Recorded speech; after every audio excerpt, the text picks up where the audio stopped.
Hello and welcome back to another episode of Wargaming in Miniature.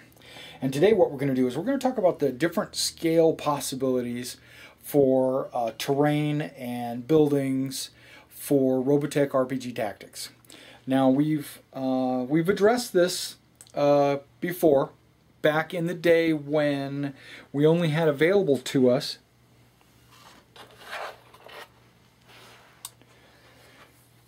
cardboard cutouts that I had created from a scale given to us on the Kickstarter, where we had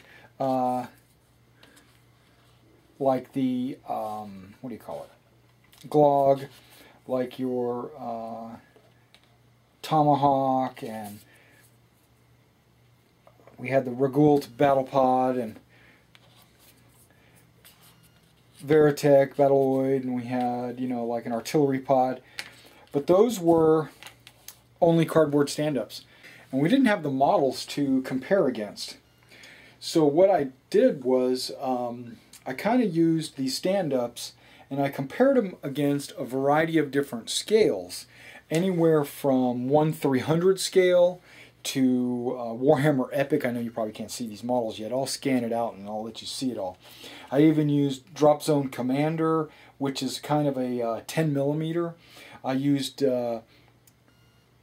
N scale models from Model Railroading. I even have Z scale, and then these are also N scale vehicles. And then the tiles are from Drop Zone Commander. So taking these models and kind of comparing them to what I saw on the Robotech videos, and then what they said their heights were going to be, and they, from research, and then they said that the models are supposed to be 1/300 scale, micro armor scale, and I'm thinking, okay, that's pretty cool. All I got to do is dig out my micro armor models and put them up against these destroids, and everything will be great. Well, that's really not the case, in my opinion. 1/300 scale model buildings are too small for these Robotech models. Even though they claim them to be 1/300 scale, I don't think so. I think they're closer to 1/200 scale, or maybe 1/250 or something. But they're larger than 1/300 scale, in my opinion.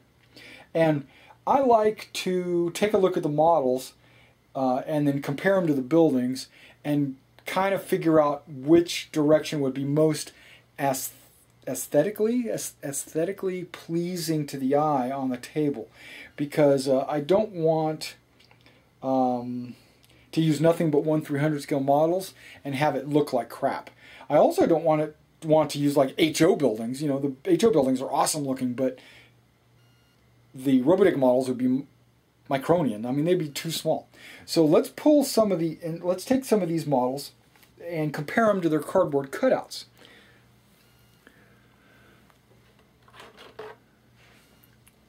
The Glog Officer Pod, the actual model, because now we have actual models to compare, actually comes out to be almost exactly the proper size as this picture. So the Glog is right on. The Glog was right on. But when we went to the the Tomahawk, right? Hopefully you can see all that. Tomahawk model was pretty darn close. It was pretty right on.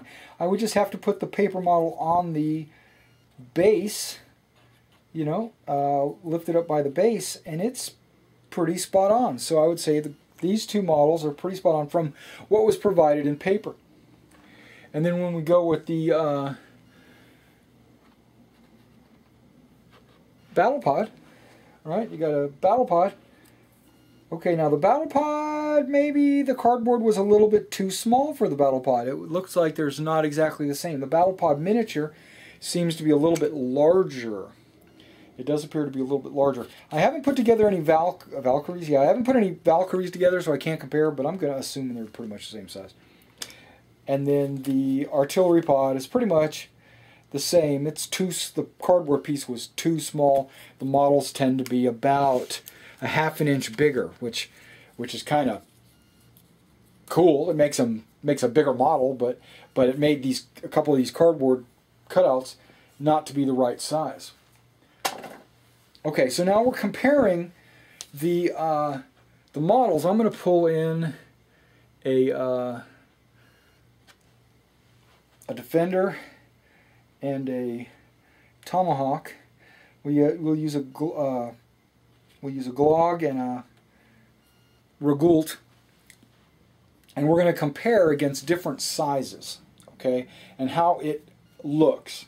And we're going to start with what I want to start with is the 1/300 scale, the one that they say is supposed to be the proper scale.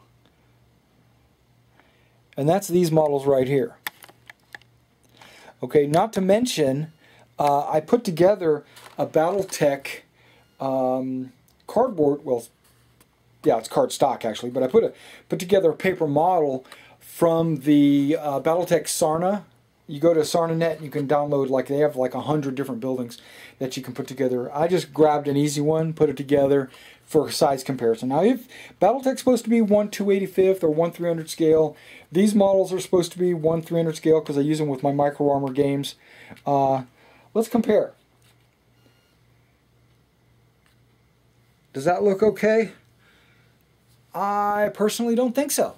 I think that towers over that too big. It's too big. It's just, these models are just too big for that. The Destroids, not so bad because they're smaller models. But when you're looking at these guys, I don't know. It probably could work, but it just doesn't feel right. It feels like they're too big for this scale of a model. Just my personal opinion. Okay, same thing with these. Well, the Epic buildings are just too giant to make a good comparison, but they're supposed to also be 300 scale. Okay, so let's jump to the next scale up, which is the Z scale. Which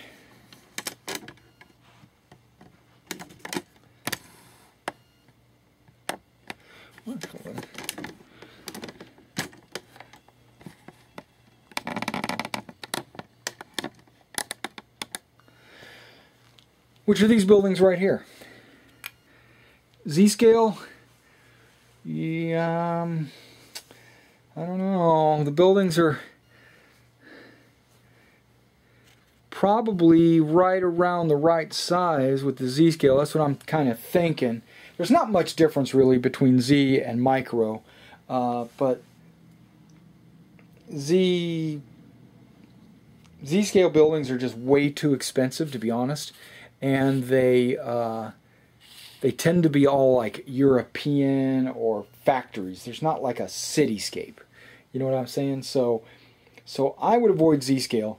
They're great for my World War II games, but not so much for like a modern type engagement in a metropolis or something like that. That's my opinion. Now we're going to jump up to N scale, which is the next row up. There you go.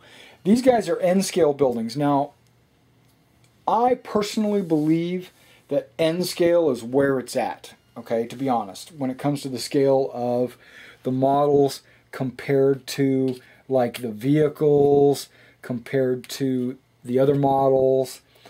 These guys, you know, you could actually fight behind or around.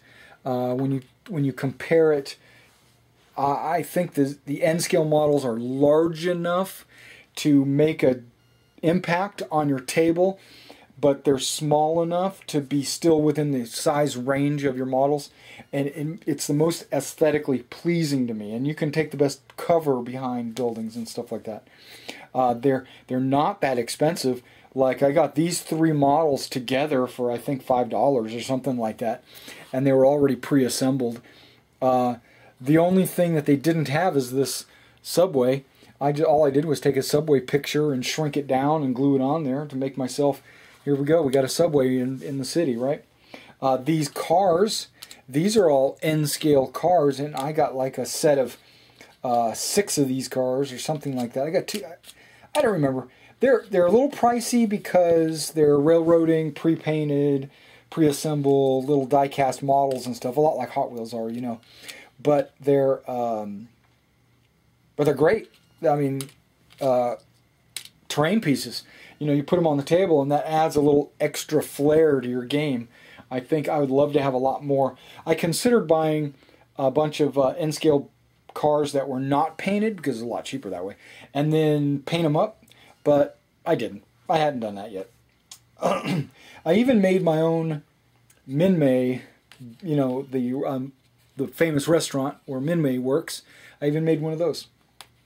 You know, pretty cool, I think. If you'd like to check it out, here you go. A little bit of cardstock and a little bit of paint.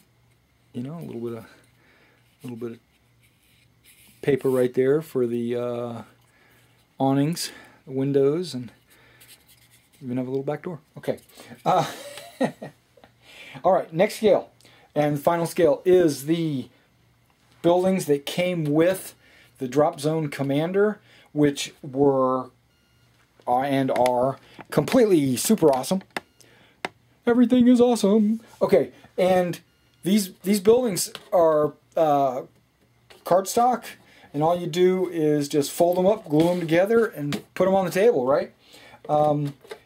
These buildings are great for, like, what I would think to be a major metropolis or skyscraper type buildings.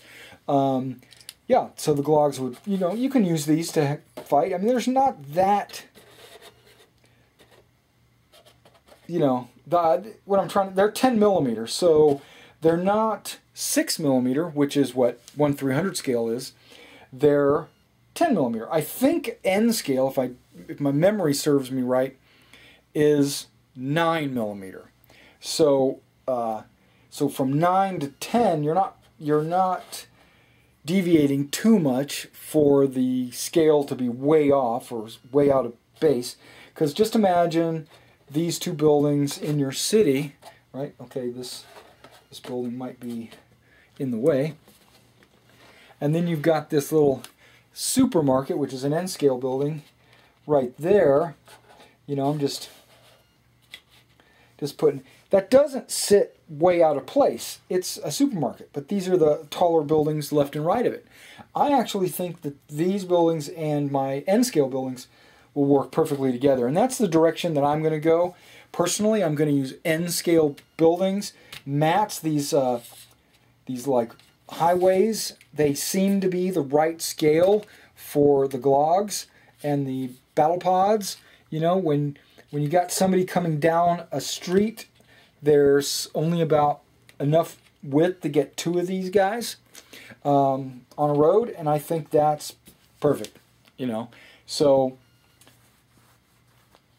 I kind of assumed this by using the cardboard stand-ups, but now that we've got the models in hand, I was able to verify it that these actually do look pretty good with N-scale. And I'm not going to hardly use any 1/300 scale. I'll only use that in extreme emergencies, but I will definitely use my Drop Zone Commander, which comes with like 40 buildings or something. It's crazy high. Comes with enough tiles. They're 1x1 tiles to cover a 4x6 table. You can cover a whole table with these tiles, and then you can have an in the city kind of battle. Okay, so thanks for coming out and checking out this Wargaming in miniature. I know it wasn't really like a putting any models together or actually playing, but it was something very informative, I hope, for some of you to understand, like, there are different options out there for terrain, and the Drop Zone Commander Cityscape, if you can get a hold of that box set, you get all the tiles, you get all these buildings. All you need is a little bit of a glue stick, and you can put it all together. And, well, maybe an X-Acto knife and a glue stick, and you can put it all together. Alright, well, thanks for coming out and checking out this episode of Wargaming Miniature, and I'll catch you next time.